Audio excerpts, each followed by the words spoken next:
ఒకసారి హాస్పిటల్కి వెళ్ళి డిఎన్ఏ టెస్ట్ లాంటిది చేయిస్తే ప్రాబ్లం సాల్వ్ అయిపోతుంది.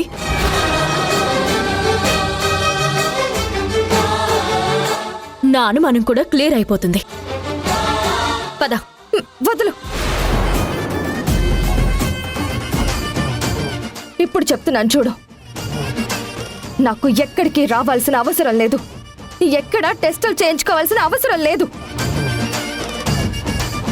నా నిజాయితీ నీ దగ్గర నిరూపించుకోవాల్సిన అవసరం అంతకన్నా లేదు. నువ్వు నమ్మినా నమ్మకపోయినా ఈ బిడ్డ నా బిడ్డ. నువ్వు సంతోషపడ్డా ఏడ్చినా అది నీ విజ్ఞతకే వదిలేస్తున్నాను. ఇన్నాళ్ళు నన్ను నా భర్తని ఏడిపించావు. ఇప్పుడు నా బిడ్డ పైన నిందలేస్తానంటే ఎట్టి పరిస్థితుల్లోనూ క్షమించను. మారితే మనిషిగా మిగులుతావు, మారకపోతే పశువుకి నీకు తేడా ఉండదు.